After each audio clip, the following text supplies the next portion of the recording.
the new dry ice machine from CHAUVET called the Nimbus. Anybody ever seen a dry ice effect before? Ever seen a dry ice effect before? I'll tell you what I'm going to do. I'm going to do a quick demo right now. And we're going to break out the CHAUVET Nimbus first time out here. So I have, right on the side here, I have the CHAUVET Nimbus. It's been heating up. Now this is a dry ice fogger. I don't know if you guys can see that from the back. A dry ice fogger. It has hot water in it. We plugged it in, the water heated up. Now this is a really cool effect. I own also another fogger from another manufacturer. It's been, I don't know, 3 or 4 years since I've owned that machine. And technology's changing, and CHAUVET's come out with a new product. So for our first dance, for a bride and groom, you get that dancing on a cloud effect. Okay? Your bride and groom are standing out there in the middle of the dance floor, and you bring out the low-lying fog. Now, biggest question is, will it mess with fire alarms? The answer is? No. You got to be careful. Normally, it won't mess with the fire alarm because most of the time, low-lying fog stays on the ground. It's low-lying. Okay? But if you spray this right into a fire alarm little module, it'll see particles. So 99.9% of the time, it'll low-lie, not mess with one fire alarm. The other style fog machines, which use a regular fogger and a chill box to chill your normal fog juice, sure, that's going to mess with the fire alarms. Okay, that fog is going to lay low for a few minutes, and then it's going to go aerial. And what happens when it goes aerial? It hits those boxes, alarms go off, they evacuate the hotel, and they go, you owe us this amount of money because you just evacuated our hotel, and every time the fire department comes here, they charge us. What? Didn't read your contract? Oh, contract, right? So you got to be careful. So the Nimbus is a really cool fog machine. There's some really cool features about it. It has a hingeable door right on the top. Everybody see the hingeable door? I'm doing this by myself. I need to open the door. Instead of setting it off to the side, I can open the door. Okay? It has a lever on the side which drops dry ice into hot water, creating the effect. Now, dry ice comes in different kinds of forms. There's pellet forms, little pellets right here. Okay? There's block forms. If you go with a block form, you're going to have to break it up into little chunks, right? And it's not consistent. The pellets are real consistent. They all look kind of the same, kind of look like your finger. Okay? The block form, you bash it up with a hammer. One, you got to remember to bring a hammer. You got to remember to bring something to kind of cover it so it stays within this little plastic bag and doesn't explode all over the place. So there's things you got to think about, right? So, and you got to bring gloves, which I didn't bring because I left them at my last show. So my little ice scooper here is getting super cold right now. Okay, if I don't dump this ice quickly, my hands are going to start getting frostbite. So you want to make sure you have the proper PPE, protective equipment, when you're using dry ice. It's very, very important. Use it in a well-ventilated area like this. Use the proper ice. It takes about 7 scoops of ice. It's about 10 to 15 pounds of dry ice. Dry ice costs about 80 cents to maybe $1.50 a pound. So say for $25 or $30, you can do a dry ice effect. I charge my clients anywhere from $250 to $400 for a 3-minute effect. Okay?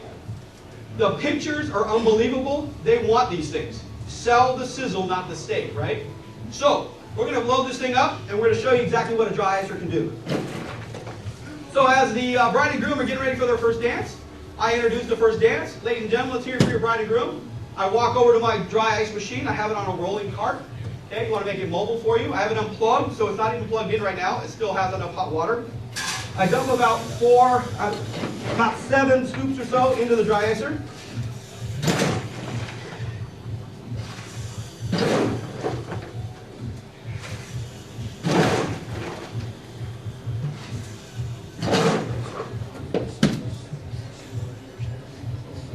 I close it up, and as the bride and groom are dancing, and hopefully I don't have ice all over the place, I lock it down. I can roll it anywhere I'd like. Wow, bride and groom are way over here. So a couple things you got to know about dry ice. It's a wind affects it. So if you have fans in the room, make sure you turn the fans off. If you have HVAC or air conditioning, have them turn it down or turn it on low so it doesn't blow your fog all over the place. Somebody's opening a door somewhere, it'll go whoop and right out the door. So be careful. But I can just take this fog right now, we'll deploy it, and we're going to fill up this whole room with 6 inches of low-lying fog all over the floor in 1.2 seconds. How cool is that? Your bride and groom are now dancing on a cloud. It's that simple. Okay? Really cool. Real cool technology. It's old school. This has been around for years, right? Well, CHAUVET's made it a lot more safe and a lot more user-friendly. They have a dual heating element. So today, I had to use cold water out of the kitchen to heat this thing up. It took me 15 minutes because of the dual heating element. I had enough power available for this to work. It was great. Plugged the dual heating element in, heated it right up. Now what happens if I forgot about it back there and it got way too hot and overboiled? It has an automatic shut off. So when it reaches the right temperature, green light comes off, the heating element shut off, and I'm good to go. How cool is this in here? Okay, enough? Is that cool? How about an extra $500 at your event for doing a little low-lying fog? Okay, kind of cool, right?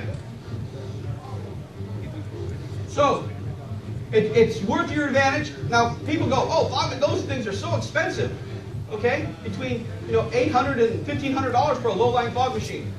Okay, I spent about $800–900 on my Martin 2000 fogger that I've used once in the last 4 years because I can't use it in venues because it sets the fire alarms off. So now I can actually sell this to my client, make more money at my event, bring a little bit of uplighting in there, and it makes it worthwhile for me. So what do you think? Any questions? Any questions about the Nimbus? Wireless technology? Uplighting? Yes? I got some Megapart profiles. Okay. But I also have the eliminator target. You bet. You can still control those, even though those are 7-channel. Right? Exactly. You can still control those via DMX, right? Right. Well, I got a 12 channel moving head right there. I have 6-channel Eternal Lighting Flat Bar Pro tri-LEDs here. I have 4-channel cubes, and all of them, and I have 3-channel Freedom Series. They're all working together. But for example, with you made a video on the Open 3, right? Uh-huh. Now, the eliminator is a 7-channel Right. light. Right. The Open 3, you still use. Depends on the light. So most of the Obey 3 style controllers, or the RC3 controllers, they need RGB in the first 3 settings without a dimmer control to make it work. So if your light's not set up correctly, the channels aren't in the proper order, they won't work together. So you need to go to the next step up controller to give you that flexibility. Those are for basic DMX controlling that with fixtures set to those profiles. Oh, because I've seen it happen where those 7-channel lights can be used with an Open 3, but I just don't. Some can, depending on how the fixture's set up. Yeah, some can, depending on how the fixture's set up. Any other questions? All right. Well, I'll have Show Express over here for you guys to look at if you want to try to program some lights a little bit later. I can walk you through that. And thanks for your time. Peace.